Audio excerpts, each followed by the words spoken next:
এখন বাজে সকাল ঘড়ির কাঁটায় 7:30টা। আর আমি কিন্তু আজকে উঠেছিলাম অনেক সকাল সকাল, কারণ আজকে আছে বাড়িতে পুজো। আর আমি এইদিকে একটু সকালবেলায় জানলাটা খুলে শীতকালের আবহাওয়ার ফিল নিচ্ছিলাম।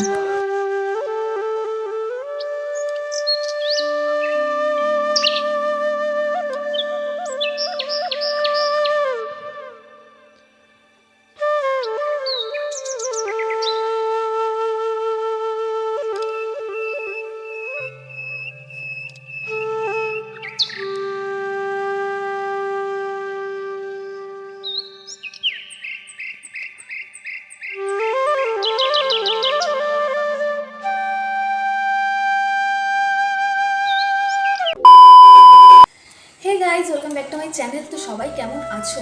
আজকে হচ্ছে অগ্রহায়ণ মাসের শেষ দিন, মানে অগ্রহায়ণ মাস যাবে। আর যেহেতু অগ্রহায়ণ মাস যাবে, আজকে হচ্ছে সংক্রান্তি।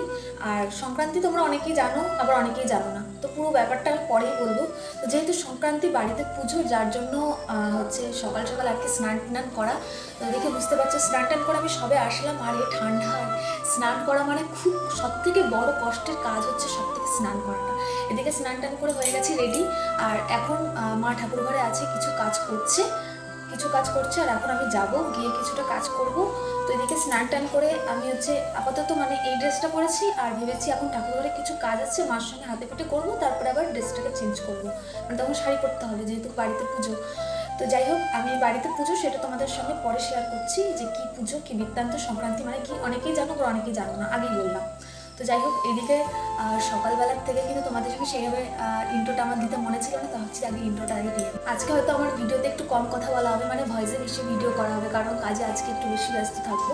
তো যার জন্য আর কি বেশি একটা হয়তো তোমাদের সঙ্গে সব কিছু মানে শেয়ার করতে পারবো, তাও আমি চেষ্টা করবো আর কি। যাই হোক, তো চলো, এইদিকে হচ্ছে মা ওইদিকে ঠাকুর ঘরে হয়তো ওয়েট করছে, আর নাহলে এবার গেলে পরে আমাকে বকুনি দেবে।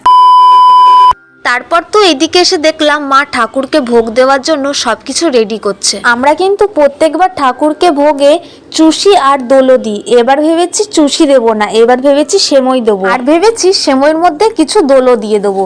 এই দেখো, আমি কিন্তু এদিকে দোলো রেডি করছিলাম। অতটা হয়তো ভালো আমি করতে পারি না, তাও আমি একটু চেষ্টা করছিলাম। এই দেখো, তোমাদের সঙ্গে কথা বলতে বলতে আমার কিন্তু দোলো করা একদম কমপ্লিট। আর মার কিন্তু ওইদিকে সেমইটা প্রায় হয়ে এসছে। আর আমরা কিন্তু তার সঙ্গে গোবিন্দভোগের খিচুড়ি আর পালং শাক আর কিন্তু বেগুন ভাজাও কিন্তু ভোগে দেবো। তারপর তো চলে আসলাম ঠাকুর ঘরের সব কিছু গোছাতে। এই দেখো, এইটাই হচ্ছে সেই পুজোটা, যে ঘটগুলো দেখছো। আচ্ছা, এই ঘটগুলোর মানেটা আমি বলছি। এইগুলো হচ্ছে নাম হচ্ছে ইতু পুজো। এই ইতু পুজো কিন্তু 1 মাস ধরে পালন করা হয়। বাংলা মাসের কার্তিক মাস যখন যায়, তখন এই ঠাকুরকে পাতা হয়।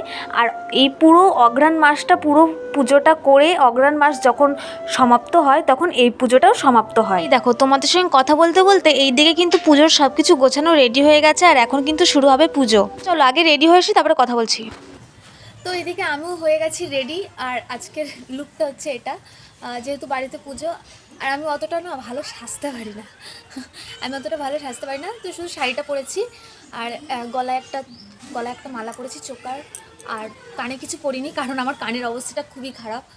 তোমরা দেখেছিলে যে আমি কান ফুটিয়েছিলাম, তাই জন্য কানে আমি কিচ্ছু দিচ্ছি না, কানেরটা আমি পরছি না, কারণ কানেরটা পরে পরবো। আর একটু হচ্ছে লিপস্টিক পরেছি। তো হচ্ছে, আর আজকের যে শাড়িটা, আজকের শাড়িটা যেটা পরেছি, সেটা কিন্তু আমাকে আমার বাংলাদেশ থেকে আমার মেজর মাসি শাশুড়ি দিয়েছিল। তো শাড়িটা পরে খুবই ভালো লাগছে। আমাকে যখনই কিনে নিয়ে এসেছিলো না, তখনই বলেছিল যে তোমাকে এটা পরলে খুব সুন্দর লাগবে। সত্যি শাড়িটা খুব সুন্দর, আমার পছন্দ হয়েছে। তো হচ্ছে এদিকে আমি নিয়েছি প্রসাদ, আর এদিকে পুজো পুরো শেষ হয়ে গেছে। আর প্রসাদও আমি আগে ভাবলাম সকাল থেকে উপোস রয়েছি, তাই আগে প্রসাদটা খেয়ে নিলাম। আর এদিকে পুজো শেষ। দেখো, এই যে ইতু ঠাকুরকে বাইরেও বের করে দেওয়া হয়েছে, তুলসী মণ্ডপের সামনে আর কি। তো বাবা এখন এগুলোকে যাবে জলে বিসর্জন দিতে হয় আর কি। তো যার জন্য বাইরে বের করে দেওয়া হয়েছে। আর এখন এগুলো বাবা বিসর্জন দিতে যাবে, আর আমাদের এইদিকে প্রসাদ খাচ্ছি। তারপরে চলো খেয়ে নিই, তারপরে আবার ভিডিওটা এগুলো হচ্ছে আমাদের বাড়ির পুকুরের মাছ। তো এত বড় বড়, আগের দিন বাবা মাছ ধরেছিল, কিন্তু ছোট ছোট মাছ পেয়েছিল। আজকে অনেকগুলো মাছ পেয়েছে, বড় বড় মাছ। কত বড় কই, এই দেখো দেখো দেখো, এই দেখো দুটো এখানে। এই দেখো, ও, মনেই হতো না যে এত। এই দেখো দেখো দেখো, ভেবেছিলাম সব বকে বোধহয় খেয়ে গেছে। পড়ে যাচ্ছে। ওর মধ্যে জল নিয়ে এসে দাও। এটার মধ্যে? না এই জন্য এটার মধ্যে কিন্তু এখানে তাও 1 কিলো হবে বাবা? 1 কিলো কত ভাস হয়েছে? কত 2 কিলো? 1.5 কিলো 2 কিলো মাছ হয়ে যাবে না? এই দেখো বড় বড়।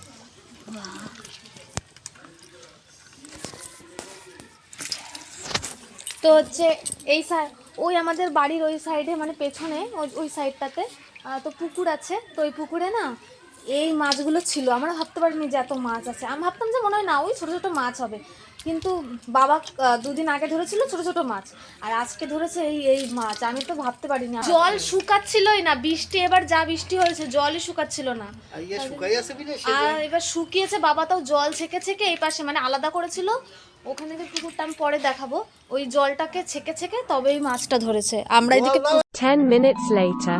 আমাদের রেডি গরম গরম খিচুড়ি, গোবিন্দভোগ চালের খিচুড়ি, আর হচ্ছে বেগুন ভাজা, সঙ্গে হচ্ছে পালং শাকও আছে, কিন্তু পালং শাক আমি অতটা খাই না, যার জন্য পছন্দ নয়।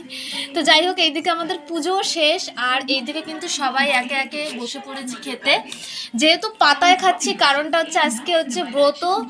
তোমরা হচ্ছে জানোই যে হ্যাঁ, ইতু পুজোর ব্রত থালায় খেতে নেই। ব্রত মানে হচ্ছে পাতায়, কলার পাতায় খেতে হয়, কিন্তু যেহেতু কলার পাতা আমি নিয়ে আসিনি, এই জন্য বললাম যে পাতায়, হ্যাঁ এই পাতায় তাই খাওয়া। তো যাই হোক, আজকের ভিডিওটা এত অবধি। ভিডিওটা ভালো লাগলে অবশ্যই লাইক, কমেন্ট অ্যান্ড শেয়ার। দেখা হবে নেক্সট ব্লগে।